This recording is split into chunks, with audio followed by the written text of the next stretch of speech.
नमस्कार साथियों। मेरा नाम है योगेश्वर। आप देख रहे हैं द पैराडाइज एकेडमी। तो आज हम पढ़ेंगे हिंदी व्याकरण के अंतर्गत शब्द और उसके प्रकार। शब्द क्या होते हैं और उसके जो प्रमुख प्रकार होते हैं, उनके उदाहरण, उनके प्रकार के जो परिभाषाएं हैं, उन सभी पर हम विस्तार से चर्चा करेंगे। ठीक है, चलिए शुरू करते हैं। शब्द क्या होते हैं? ठीक है, तो शब्दों के बारे में हम इसमें जानेंगे। ठीक है, देखिए परिभाषा: वर्डों का वह समूह जो कोई अर्थ प्रकट करे उसे शब्द कहते हैं। मतलब जैसे कि आप छोटा से ज्ञान तक तो आपको वर्ड तो आते ही होंगे। ठीक है, छोटा, बड़ा, छोटी, बड़ी, छोटा, बड़ा, और ये आपने बचपन में पढ़ा होगा। सबसे पहले क्लास में यही पढ़ा जाता है। ठीक है, तो जो शब्द होते हैं वो शब्द क्या है? देखिए, एक जो शब्द, ये हम वर्ड लेते हैं, देखिए ये वर्ड है, ये है बड़ा। ठीक है, ये जब सिंगल होते हैं तो उन्हें हम वर्ड बोलते हैं। और जो शब्द होते हैं, उस शब्द की एक शर्त है। शर्त ये है कि एक शब्द को बनाने के लिए कम से कम दो शब्द लगेंगे, मतलब दो वर्ड लगेंगे, तभी वो एक शब्द बनेगा। कम से कम दो वर्ड। जैसे ये एक है, ठीक है, बड़ा, इसमें एक और जोड़ दिया हमने, माँ, क्या बन गया? आम। ये आपका शब्द है। फल तो है ही, लेकिन यहाँ पर ये जो दिख रहा है आपको सामने, ये दो वर्डों के मेल से बना हुआ क्या है आपका? दो वर्डों के मेल से बना हुआ आपका ये शब्द है। ठीक है, चलिए ध्यान रखिएगा। अगला इसमें उदाहरण देखिए आप इसके। उदाहरण है जैसे कलम। ठीक है, इसमें तीन आपके वर्ड हैं। पुस्तक, इसमें मात्राएं भी हैं आपके, वर्डों के साथ साथ मात्राएं भी हैं। विद्यालय, जल, सत्य। ठीक है, ये सभी जो है आपके क्या कहलाते हैं? शब्द कहलाते हैं। ठीक है, वर्डों के मेल से बने हुए हैं। ठीक है, शब्दों के प्रमुख प्रकार। ठीक है, शब्दों के कुछ प्रकार होते हैं, उन पर हम विस्तार से चर्चा करेंगे, और उन प्रकारों के भी कुछ प्रकार होते हैं। ठीक है, उनकी चर्चा भी आगे होती रहेगी और उनके उदाहरण भी आपको साथ में मिलते रहेंगे। ठीक है, चलिए देखिए, पहला है आपका उत्पत्ति के आधार पर। ठीक है, मतलब शब्दों की कुछ उत्पत्ति हुई है, उस उत्पत्ति के आधार पर उसका विभाजन किया गया है। ठीक, रचना के आधार पर विभाजन होता है, और अर्थ के आधार पर विभाजन है, और प्रयोग के आधार पर विभाजन है। ये चार विभाजन है। ठीक है, ये आपको ध्यान रखिएगा: उत्पत्ति, रचना, अर्थ और प्रयोग। ठीक है, इन चारों को ध्यान रखिए। ज्यादा नहीं है, बहुत इजी है। ठीक है, चलिए इनको हम विस्तार से देखते हैं। पहला है उत्पत्ति के आधार पर। ठीक है, पहला उत्पत्ति के आधार पर। चलिए, अब इसके अंतर्गत भी कई प्रकार होते हैं। देखिए, पहला तो आपका है तत्सम। कौन सा है? तत्सम। ठीक, देखते हैं तत्सम। तत्सम जो टॉपिक है और तद्भव ये टॉपिक हम कवर कर चुके हैं। ठीक है, यूट्यूब पे आपको इसका वीडियो मिल जाएगा, इसको देखिए। ठीक है, तत्सम वो होते हैं जो शब्द संस्कृत में बिना परिवर्तन आए हो। ठीक है, संस्कृत जो शब्द होते हैं, जैसे इसमें आपको बताया गया था कि वो शब्द जो प्राचीन काल में बोले जाते थे। ठीक है, और उनको हम आज भी बोलते हैं। ठीक है, जैसे किताबी भाषा में हम प्रश्न लिखते हैं, हम उत्तर लिखते हैं, या हम अपनी जो टेक्स्ट बुक होती है, पाठ्य पुस्तक होती है, उसमें हम उन शब्दों का प्रयोग करते हैं। ठीक है, ये देखिए, पहला शब्द है अग्नि, सूर्य, जल, विद्या, कर्म। ठीक है, ये सभी शब्द जो हैं आपके तत्सम है, यानी ठीक है, तत्सम मतलब संस्कृत के समान, तत्सम। ठीक, अगला है आपका तद्भव। तद्भव आपके वे शब्द होते हैं जो तत्सम से ही निकलते हैं। ठीक है, तत्सम से उपजे हैं। ये देखिए, संस्कृत से परिवर्तित होकर बने शब्द, यानी वे शब्द जो संस्कृत के शब्दों से बने। मतलब यहाँ पर संस्कृत शब्दों से अर्थ यही है कि जो तत्सम से बने हैं। तत्सम ही तो संस्कृत के शब्द थे। तो तत्सम से जो परिवर्तित होकर बने हैं, उनको हम बोलते हैं तद्भव।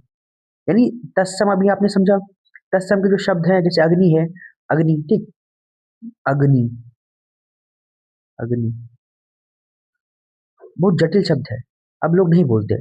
तो इसकी जगह पे इन्होंने इसका परिवर्तित रूप प्रयोग करते हैं, वो है आग। ठीक, अब ये आपका जो देख रहे हैं, ये आपका तत्सम है, और ये आपका तद्भव है। ठीक, ये देखिए, इसके उदाहरण देखिए: आग, सूरज, पानी, पढ़ाई, काम। ये सभी जो आप देख रहे हैं यहाँ पर, ये उदाहरण किसके हैं? तत्सम के हैं। ठीक, चलिए। और और देखिए हमारा इसमें देशज और विदेशी दोनों शब्द भी इसी के प्रकार आते हैं। किसके? ये देखिए हम जिसकी चर्चा कर रहे थे हमारा उत्पत्ति के आधार पर, उत्पत्ति के आधार पर ही ये चारों जो हम चर्चा कर रहे हैं ये उत्पत्ति के आधार वाले शब्द में ही आते हैं। ठीक है, प्रकार है इसमें ही आते हैं। ठीक है, तत्सम, तद्भव और देशज विदेशी। ठीक है, देखिए देशज, देशज जो शब्द स्थानीय भाषाओं से बने हो। देखिए देशज शब्द हमने आपको बताया था एक वीडियो में जिसमें देशज और विदेशज शब्दों का एक अलग से वीडियो पड़ा हुआ है यूट्यूब पे। अ, आपको जो चैनल की प्लेलिस्ट है हिंदी व्याकरण की उस पर वीडियो मिल जाएगा। ठीक है, जिसमें विस्तार से इसकी चर्चा की गई है। अभी तक ध्यान दीजिए, देशज वो शब्द होते हैं जिनमें अ, जो भारत में ही जन्म लिए हैं लेकिन हम उनको ये नहीं बता सकते कि ये कैसे इनकी उत्पत्ति हुई। हम बोलचाल में उनका प्रयोग करते हैं उनको ज्यादा, लेकिन हमें ये नहीं पता उनकी उत्पत्ति कैसे हुई। लेकिन एक बात ध्यान दीजिए, ये जो आपके देशज शब्द हैं, देशज, देशज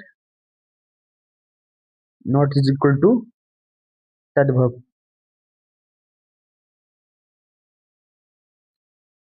ये स्थानीय भाषा की तो हैं, लेकिन हमें ये नहीं पता इनकी उत्पत्ति कहाँ से हुई।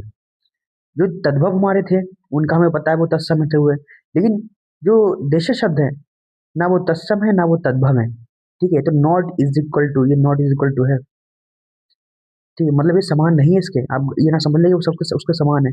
अब देखिए शब्द देखिए, सबसे पहला तरीका देश शब्दों को पहचानने का होता है कि आप ग्रामीण क्षेत्रों में जाएंगे तो वहां के लोग जो शब्द बोलते हैं वो शब्द आप देखेंगे तो शहर में नहीं बोले जाते हैं।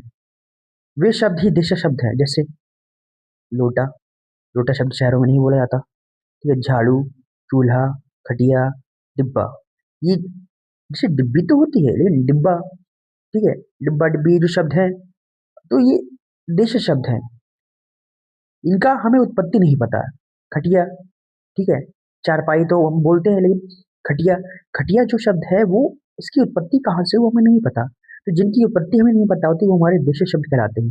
ठीक है, अगर देखिए विदेशी, विदेशी शब्द क्या होते हैं चलिए जानते हैं। जो शब्द विदेशी भाषाओं से आए हों। ठीक है, और खास तौर पे हम इसमें बात करते हैं अरबी, ठीक, फारसी, फारसी, ठीक, फ्रेंच, फ्रेंच, अंग्रेजी,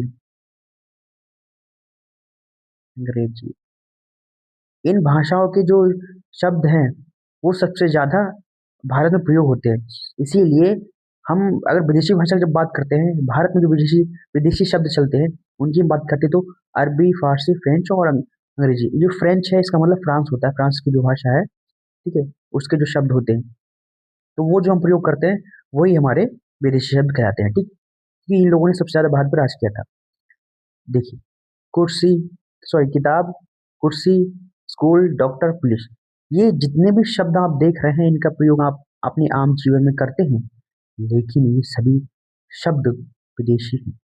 ठीक है, सुनने में आपको अजीब लगा, किताब आपका, ये आपका विदेशी शब्द है। ठीक है, ये आपका फारसी शब्द है। और इसका जो आपका भारतीय शब्द होता है वो है पुस्तक। ठीक है, और स्कूल आपका अंग्रेजी शब्द है। ठीक है, पुलिस आपका अंग्रेजी, सॉरी स्कूल आपका अंग्रेजी शब्द है। और इसका हिंदी शब्द होता है आपका विद्यालय। ठीक है, ये हो गया विदेशी शब्द। तो इसके चार प्रकार थे, कितने? चार। उत्पत्ति के आधार पर आपके तत्सम, तद्भव, देशज और विदेशी, ये चार प्रकार इसके थे। ठीक है, अगला है रचना के आधार पर। ठीक, रचना के आधार पर इस पर हम चर्चा करें। ठीक, चलिए। अब रचना के आधार पर देखिए, रचना के आधार पर मूल शब्द, यौगिक और यौगिक रूढ़। ठीक है, यौगिक रूढ़, ये देखिए यौगिक रूढ़, ये तीन प्रकार होते हैं इसके। ठीक, यौगिक रूढ़, इन तीनों की चर्चा हम विस्तार से करेंगे। ठीक, चलिए पहले हम बात करते हैं मूल शब्द। ठीक, मूल शब्द क्या होते हैं, ये देखिए जो शब्द अन्य शब्द से नहीं बने हों वो मूल शब्द होते हैं। ठीक है, उनमें मतलब हम किसी अ, उसमें हम चीजें जोड़कर, उनमें अन्य चीजों को जोड़कर हम उसे कुछ भी बना सकते हैं। ठीक है, अभी देखिए मूल शब्द क्या है। पहला तो है आपका घर, फल, जल, रात, दिन। ये जितने भी आप उदाहरण सामने लिखे हुए हैं ये मूल शब्द है। अगर जैसे घर में से रा हटा दिया तो घर घर नहीं रह जाएगा, जो शब्द है ना वो बिगड़ जाएगा, घर घर नहीं रहेगा। लेकिन घर वाला, वाला हटा दो घर घर ही रहेगा। फल, फल वाला, वाला हटा दो फल रहेगा। ठीक है, लेकिन फल में से ला हटा दोगे तो फल का कोई अर्थ नहीं रह जाएगा। ठीक है, वैसे जल का ला हटा दो, ठीक है, तो जल का कोई नहीं रहेगा। जल, जल के लिए जल वाला या जल मीठा जल, ठीक है, मीठा हटा दो जल रहेगा। तो जो शब्द मूल रूप से बने हुए हैं, उनमें जो वर्ड लगे हुए हैं वो उनके मूल हैं। अगर उनको हटा दो तो उनका अर्थ खत्म हो जाता है, वो आपके मूल शब्द कहलाते हैं। ठीक है, चलिए अगला देखते हैं, यौगिक शब्द। ठीक है, यौगिक शब्द क्या होते हैं? दो शब्दों से के मेल से बने शब्द, ठीक है, उनको कहते हैं यौगिक शब्द। मतलब अभी हमने बात की थी मूल शब्द। मूल शब्द में सिर्फ आपका जो उसमें वर्ड होते हैं वो बहुत ही जरूरी होते हैं, अगर उसमें से एक भी हटा तो उनका अर्थ समाप्त हो जाता है। ठीक है, लेकिन यौगिक में क्या होता है, अभी जैसे हम बात कर रहे थे फल, फल वाला, तो जो उसमें जो वाला हमने जोड़ा था, ठीक है, वो आपका यौगिक कहलाता है, वो जोड़ने पर। ठीक है, जैसे अब यहाँ पर देखिए, यहाँ पर है राजपुत्र, देवालय, जलपान, विद्यालय। अब देखिए राजपुत्र, ये जो राजपुत्र है ना, अगर इसमें से हम पुत्र हटा दें, पुत्र हमने हटा दिया, राज का तब भी अर्थ है। ठीक है, लेकिन हम जा हटा देंगे तो कोई अर्थ नहीं, ये आपका मूल शब्द है। क्या है आपका? ये मूल शब्द है, और इसको हम जोड़ दिया तो ये हमारा हो गया, क्या हो गया, ये हमारा यौगिक शब्द हो गया। ठीक, चलिए अगला देखिए। अब यौगिक रूल, ठीक है, जो शब्द योग से बने हो लेकिन विशेष अर्थ देते हो, समझे? मतलब दो शब्दों के मेल से बने हैं लेकिन उसका अर्थ कुछ और निकल रहा होता है। आप इसको बहुब्रीहि समास कह सकते हैं के साथ में। ठीक है, बहुब्रीहि समास जो होता है आपका, वो मान सकते हैं, वही है। ठीक है, जैसे पंकज, पंकज का अर्थ होता है कमल। नीलकंठ, नीला है कंठ जिसका, ठीक है, वो होता है शिव। ठीक है, जैसे दशानन, रावण। ठीक है, तो ये आपके योग रूढ़ शब्द होते हैं। ठीक है, जो योग से बने होते हैं लेकिन उनका अर्थ कुछ और निकलता है। ठीक है, चलिए अब बात करते हैं हम अर्थ के आधार पर। ठीक, इसके आधार पर, अर्थ के आधार पर हम चर्चा करेंगे। ठीक, चलिए इसमें होते हैं आपके एकार्थक और अनेकार्थक। ठीक, इस पर भी हम चर्चा कर चुके हैं, हमारा एक अलग से वीडियो पड़ा हुआ है प्लेलिस्ट हिंदी व्याकरण की, इसमें हमें मिल जाएगा। ठीक है, अगर आप इसके बारे में डिटेल से पढ़ना चाहते हैं एकार्थक और अनेकार्थक, तो आपको वीडियो मिल जाएगा। ठीक है, चलिए शुरू करते हैं। एकार्थक, जिसका एक ही अर्थ हो। देखिए इसे जो शब्द है इसके शब्द में साफ नजर आ रहा है एक अर्थक। इसके अगर हम संधि विच्छेद करें तो यानी एक अर्थ वाले, वे शब्द जिनका एक ही अर्थ होता है वो एक अर्थक शब्द कहलाते हैं। जैसे पिता, पिता को तुम, जैसे भाई के पिता, मामा के पिता, ठीक है, और भाभी के पिता, भैया के पिता, या साले के पिता। तो पिता शब्द जो है हमेशा पिता ही रहेगा, उसका आप किसी भी संदर्भ में प्रयोग करें वो पिता ही रहेगा, उसका अर्थ सेम रहेगा। ठीक है, उसका कुछ और अर्थ नहीं निकलेगा। माता, सूर्य, पृथ्वी, जल, इन सभी का अर्थ एक ही रहता है। ठीक है, अब देखते हैं हम अनेकार्थक शब्द। ठीक? अनेकार्थक यानी अनेकार्थक, वे शब्द जिनके एक से अधिक या अनेक अर्थ होते हैं वे अनेकार्थक शब्द कहलाते हैं। उदाहरण के लिए, उदाहरण के लिए कल, फल, हार, पत्र, कर, इन पर हम चर्चा किए थे। ठीक है, तो देखिए हार का अर्थ, हार, हार, देखिए बिल्कुल सेम लग रहा है। ठीक है, अब अर्थ देखिए, अनेकार्थक है ना, एक ही शब्द के दो अर्थ। देखिए इसका मतलब होता है पहनने वाला आभूषण, आभूषण, ठीक है, पहनने वाला आभूषण। और इस हार का मतलब होता है जैसे जीत नहीं पाते हम हार जाते हैं, तो युद्ध में हारना, युद्ध में हारना, हार का मतलब हारना, ठीक है। ये यहाँ पे आ नहीं पा रहा है इसे, तो आप समझ गए। तो यहाँ पर जो शब्द होंगे अनेक अर्थक में, उन सभी शब्दों के अर्थ भिन्न भिन्न होंगे, ठीक है। उनकी बहुत ज्यादा अर्थ हो सकते हैं, 10 हो सकते हैं, 20 हो सकते हैं, 50, कितने भी हो सकते हैं, ठीक है। मतलब जगह के हिसाब से, प्रयोग के हिसाब से वो अर्थ बदलते रहेंगे, ठीक है। चलिए, अगला है प्रयोग के आधार पर शब्द, ठीक, प्रयोग के आधार पर शब्द, ये सबसे अंतिम उसका प्रकार है, ठीक है। शब्द का जो प्रकार थे उनमें प्रयोग के आधार पर जो शब्द का अंतिम प्रकार है, ठीक है। चलिए, इसमें देखिए, सबसे पहला है संज्ञा, ठीक है। संज्ञा तो सबसे बेसिक चीज है जो आपने पढ़ी ही होगी, ठीक है। नहीं पढ़ी है तो सुन लीजिए। किसी व्यक्ति, वस्तु, स्थान के नाम को संज्ञा कहते हैं, यानी इन शॉर्ट में कहते हैं, कहें तो किसी का भी नाम संज्ञा कहलाता है, ठीक है। राम व्यक्ति का, दिल्ली जो है स्थान है, ठीक है, पुस्तक वस्तु है।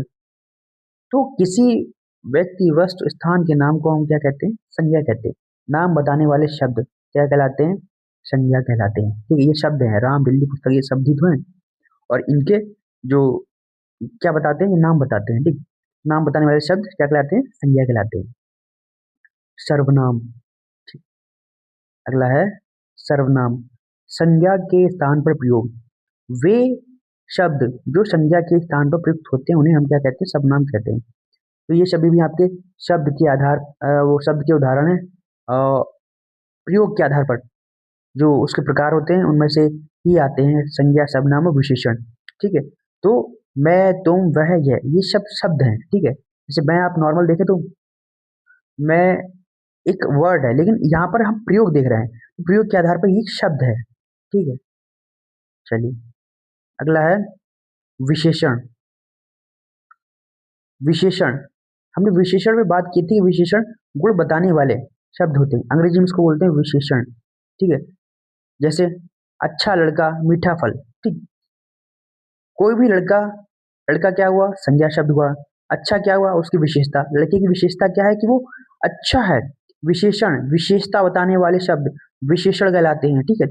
लड़का अच्छा है, अच्छा विशेषण है, क्या है, अच्छा विशेषण है।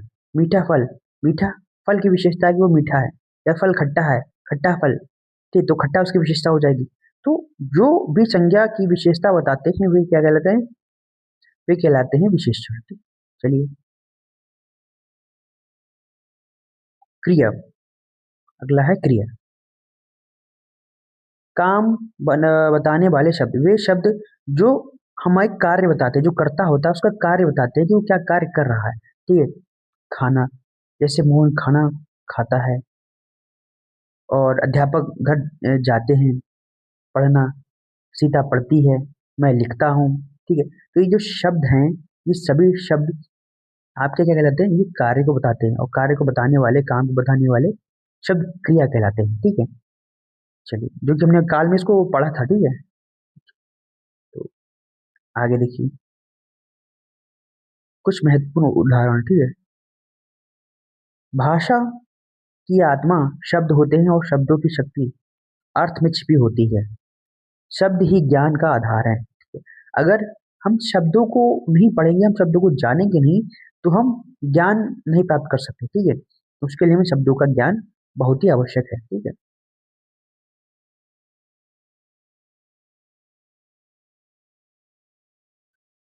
एग्जाम टिप्स, एग्जाम टिप्स, ठीक है।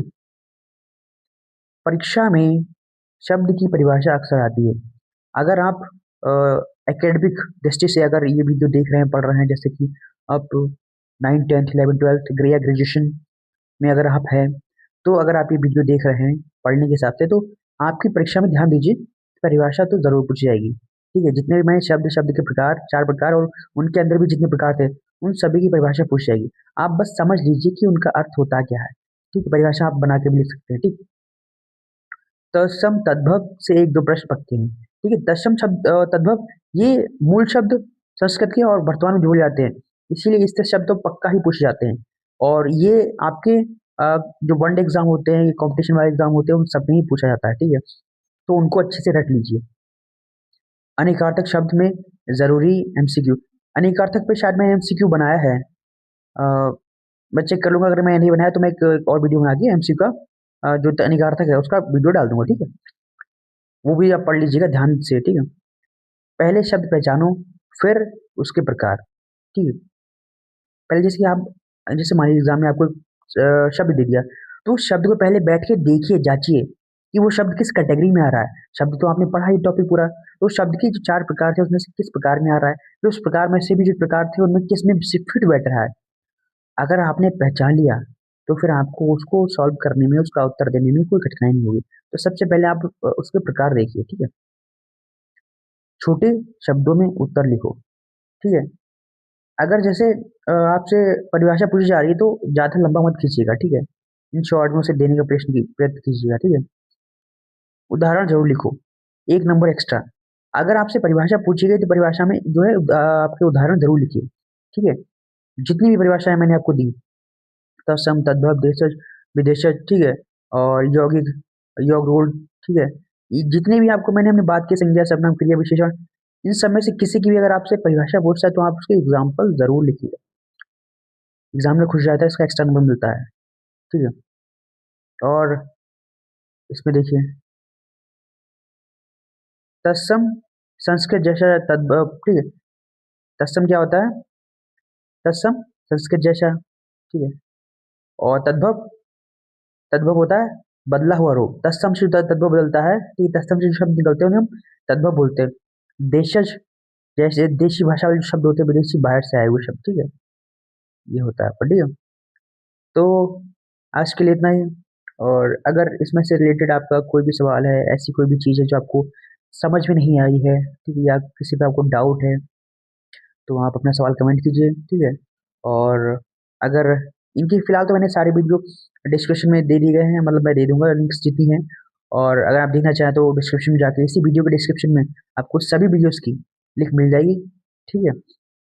वरना आपको अगर दिक्कत हो रही है तो आप प्लेलिस्ट में चेक कर सकते हैं, ठीक है। प्लेलिस्ट में इसके अलावा एक्स्ट्रा वीडियोस पड़े हुए हैं हिंदी व्याकरण से संबंधित, ठीक है। और वो आपके सभी एग्जाम्स में फायदेमंद है। तो चलिए, आज के लिए इतना ही, मिलते हैं कल एक और नए टॉपिक के साथ। आज के लिए इतना ही, चलिए, ठीक है।